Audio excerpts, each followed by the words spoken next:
Bismillahirrahmanirrahim. As-sifatu salisatul wajibatu lahu ta'ala al-baqa'u wa ma'nahu adamul akhiriyati lil wujudi. Fa ma'na qaunillahi ta'ala bakian annahu la akhira li wujudihi. Sifat ketiga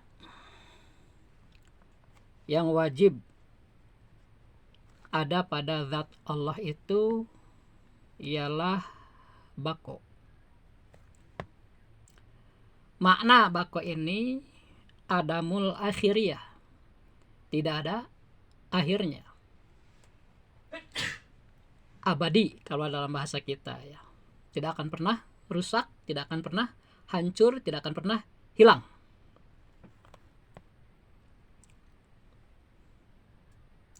Pamana qaunillahi ta'ala bakian anahu la akhiru liwujudi. Maka makna keadaan zat Allah itu bako, maka sesungguhnya zat Allah itu tidak ada akhirnya bagi wujudnya zat Allah.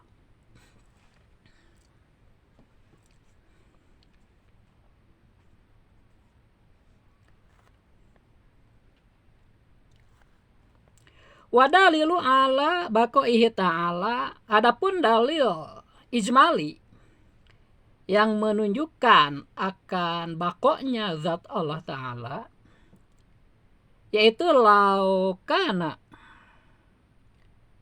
anahu lawajaja ayal haqqahul adam lakana hadisan. Dalil ijmali bagi sifat bako ini yaitu anahu lawajaza ayal haqqahul adam lakana hadisan. Jika ada yang bertanya apa dalil ijmalinya secara logika yang menunjukkan bakonya Allah, yang menunjukkan abadinya Allah, kita jawab sesungguhnya seandainya zat Allah itu bisa rusak, bisa hilang, bisa hancur, maka berarti zat Allah yang bisa hilang itu, bisa hancur itu, bisa rusak itu berarti hadis sama dengan makhluk.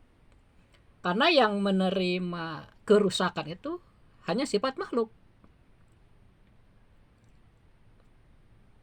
Dan seandainya zat Allah itu hadis, tentu perlu muhdis, perlu yang membuat, perlu yang menjadikan Allah. Sama seperti dalil kidam. Jika diperkirakan Allah ada awalnya, berarti Allah itu sama dengan makhluk. Seandainya Allah sama dengan makhluk, berarti Allah itu ada yang menjadikannya. Sama ini juga ketika diperkirakan zat Allah itu hancur, hilang, rusak, tidak abadi, berarti Allah itu adalah hadis. Seandainya diperkirakan zat Allah hadis, perlu muhdis, perlu yang menjadikan zat Allah. Padahal pada penjelasan sifat kidam, seandainya diperkirakan zat Allah itu hadis, tentu perlu muhdis, dan muhdisnya ini kemungkinan kalau tidak tasalsul dawar. Jadi salah satu di antara dua itu. Padahal sudah dijelaskan pada sifat kidam bahwa dawar dan tasalsul itu mustahil. Maka di sifat ketiga ini juga, seandainya zat Allah itu hadis, karena menerima hancur, menerima rusak, tentu perlu muhdis. Muhdisnya itu tentu kemungkinan terbesarnya terjadi dawar dan tasalsul juga. Padahal itu sudah jelas mustahil. Jadi ketika dawar dan tasalsul mustahil, wajib Allah itu bersifat bako. Itu dalil ijmali ya, dalil akli ijmali, itu wajib. Setiap orang muslim yang mukallaf wajib mengetahui dalil itu.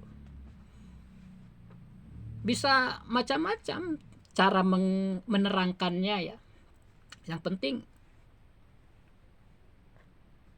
tidak bertentangan dengan sifat-sifat Allah.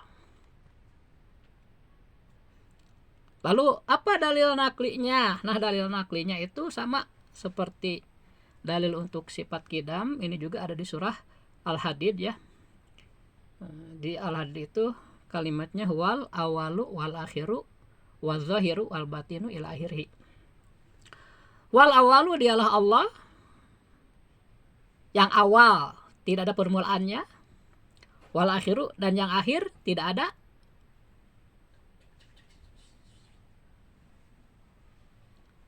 ujungnya. Jadi wal awal itu ketika makhluk belum ada, Allah sudah ada, disebutnya al awal. Sebelum makhluk ada, Allah sudah ada, itu al awal. Sedangkan al akhir, ketika semua makhluk sudah hancur, Allah tetap ada, tidak pernah berakhir. Itu maksudnya al akhir. Jadi dalil ijmali dan dalil nakli ini cukup memenuhi syarat seseorang mencapai derajat ma'rifat. Seandainya ada pertanyaan, mengapa kita wajib memahami 50 sifat akidah ini? Itu banyak juga jawabannya ya, diantaranya dosa yang paling besar itu adalah musyrik. Jika musyrik terbawa sampai meninggal, tidak pernah ditobati, maka orang itu akan masuk neraka. Abadi di sana. Padahal ujung kehidupan itu hanya dua, surga atau neraka. Bagi orang beriman, dia akan memilih ke surga. Nah, untuk masuk surga tidak boleh musyrik. Nah, inilah sifat 50 yang menjadi akidah, inilah menangkal semua kemusyrikan. Jika dipahami dengan baik dan benar, sifat-sifat musyrik tidak akan bisa hinggap pada diri seseorang. Jelas, ini sangat penting. Karena isi Al-Quran juga keseluruhannya itu adalah untuk menolak kemusyrikan. Itu yang pertama ya. Jadi 50 sifat akidah ini bisa menangkal sifat-sifat syirik pada manusia yang beriman. Kemudian yang kedua, Nabi sudah mengajarkan tauhid kan. Nah, di zaman Nabi pelajaran tersebut tidak terbukukan. Sehingga pada periode selanjutnya ada ulama yang bertanggung jawab itu mencatat, membukukan semua akidah-akidah yang diajarkan oleh Nabi dan sahabatnya. Sehingga terbentuklah ajaran 50 akidah ini. Dan ini merupakan ajaran yang terbaik. Silahkan Anda cari ajaran tentang ketauhidan selain yang 50 ini. Tidak ada yang lebih baik. Ini yang terbaik, terlengkap, terkuat. Tidak ada yang bisa mengalahkan ajaran ini. Sehingga para ulama mewajibkan semua umat Islam menguasai 50 sifat akidah ini. Wajib kita belajar kepada orang yang benar-benar paham. Karena sekarang banyak orang yang menyesatkan umat dengan ajaran-ajaran yang tidak bisa dipertanggungjawabkan. Tetapi karena mereka perlu umat, mereka kadang pura-pura jadi ustadz, pura-pura ngaku turunan Rasul misalnya. Ada sekarang itu yang demikian. Tapi setelah diteliti nasabnya itu sama sekali tidak tersambung. Ketika diminta tes DNA juga pada ngumpat. Sehingga kita bingung bagaimana mau percaya. Tak ada bukti untuk mendukung ke pengakuan mereka. Bahwa di Islam itu dasarnya harus benar. Kalau tidak benar, bohong ya. Itu hilang semua kebaikan itu. Karena bohong itu merupakan kegelapan daripada iman. Demikian ya untuk sifat yang ketiga ini, saya rasa cukup mudah dimengerti ya. Akhirul kalam, assalamualaikum warahmatullahi wabarakatuh.